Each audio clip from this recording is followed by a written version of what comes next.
dans les 12 millions de procureurs. De ce sujet, plus de 65 milliards pour la rénovation et l'extension du ministère des Postes et Télécommunications et de l'économie du numérique. C'est le département de Ousmane Gawal Diallo, si on peut bien le dire ce matin. C'est la question que l'on se pose. Comment ça se passe de ce côté et vraiment, qu'est-ce qui a conduit jusqu'à ces chiffres faramineux? Quel type de rénovation et quelle extension est en cours, Yero? Je vais commencer d'abord par dire qu'Ousmane Gawal, je le félicite sur un point. En fait, c'est un monsieur, même s'il n'a pas raison, il fait tout pour très bien, il cherche à avoir raison. Et même dans cette émission, s'il nous écoute, il peut même tout de suite demander quand même à se justifier. C'est sûr. C'est un monsieur vraiment qui ne se laisse pas faire. En fait, moi, je me suis un peu intéressé à la société, en tout cas à ce bâtiment, à rénovation. Donc, c'est le bâtiment qui abritait la Société Générale de Guinée. Et ce bâtiment, Ousmane Gawal, hier, donc lorsqu'il a compris quand même, comment on appelle, le problème commence à prendre de l'ampleur, il a décidé de visiter, comment on appelle, le chantier. À l'arrivée, donc il dit donc la société, donc c'est hier aussi que j'ai compris quand même, ça fait 3 mois depuis qu'on a lancé, comment on appelle, la rénovation. Donc il a fait savoir quand même l'entreprise va respecter le délai. Et il a essayé aussi de nous dire donc la somme. Il a commencé par dire c'est 17 milliards plus TVA.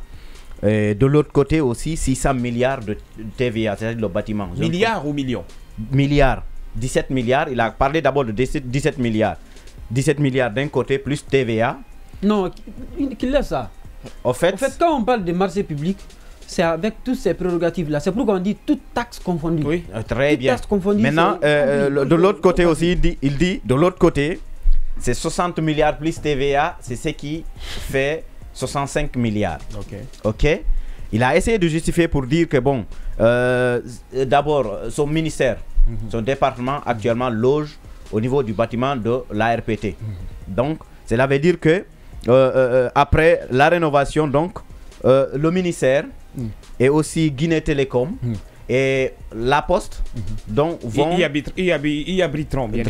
Très bien. Donc là, moi, ce qui me fait mal, c'est de voir à chaque fois qu'on parle de marché de gré à gré. Et Ousmane Gawal justifie pour dire que le marché de gré à gré est normal. C'est ce qu'il a dit. Il a dit ouvertement que c'est normal. Et bon, il dit que donc en Guinée, les gens aiment trop des spéculations et autres. Mais le marché de gré à gré est autorisé. Donc c'est ce qu'il dit. Il dit aussi la société, et il s'est félicité même des sociétés qui viennent accompagner l'État, c'est-à-dire en finançant les projets de l'État pour faire avancer le pays.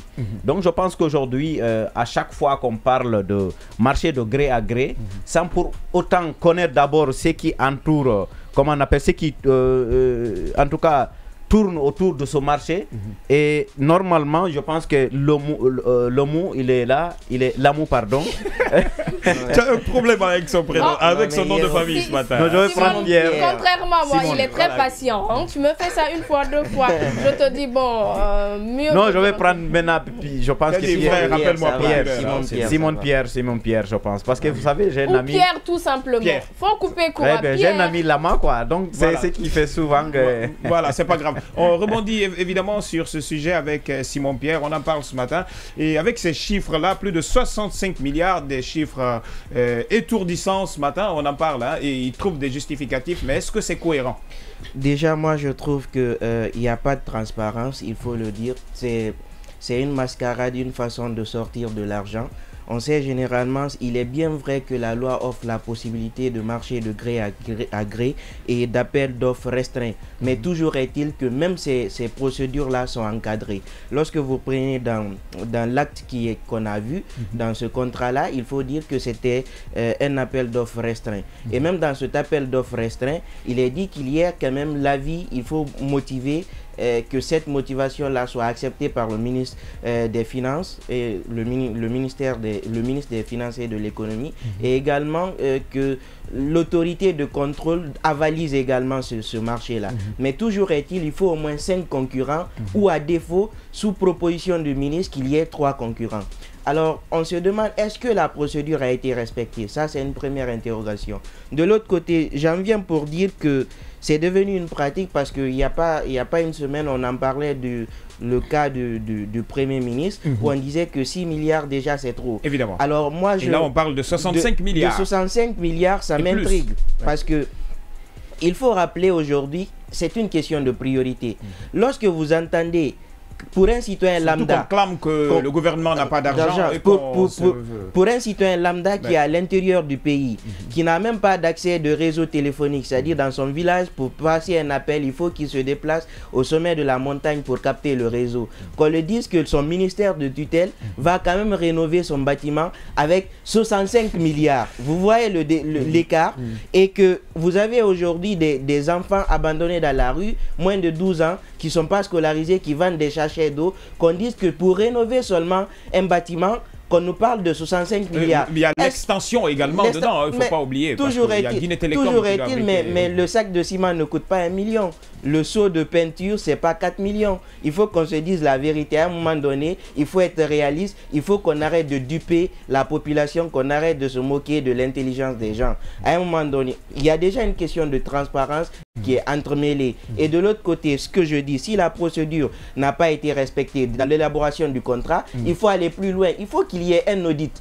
On ne dit pas forcément que le ministre, il a bouffé de l'argent ou que son ministère a mangé de l'argent. Mais il faut quand même des justifications. Il faut quand même qu'on s'intéresse à cette situation. Il y a quand même la CRIEF aujourd'hui. Et aujourd'hui, on peut faire appel à une expertise. Et moi, j'estime que cette expertise va nous démontrer que 65 milliards, c'est quand même trop. Je poursuis également pour dire qu'on devrait s'intéresser aux motifs. Il est bien beau aujourd'hui, lorsque la loi vous offre des possibilités de dire, bien sûr, vous pouvez faire recours à cette procédure-là, mais de l'autre côté, moi j'aimerais qu'il y ait aussi assez d'exigences, parce que dire qu'il faut simplement que le ministre des Finances et de l'économie donne son avis et que l'autorité de contrôle, si c'est les trois seulement qui peuvent se retrouver, qu'est-ce qui nous dit qu'ils ne peuvent pas s'entendre à ce qu'il y ait des gombos? Moi, je dis aujourd'hui, la loi doit... souvent le dire, des gombos. Des gombos. Donc, la loi doit être plus exigeante. Il faudrait...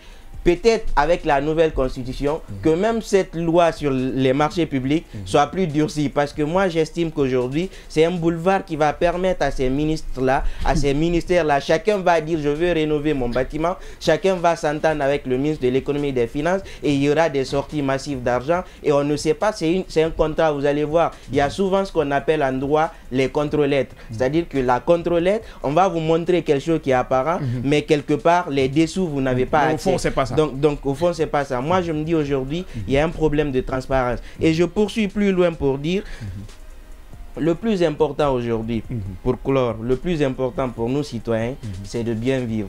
Nous, on sait bien que étendre ou l'extension d'un ministère, 65 milliards, c'est quand même trop par rapport aux besoins, aux souffrances réelles de la population. Lorsque vous prenez des étudiants qui sortent, les universités qui produisent des étudiants chaque année...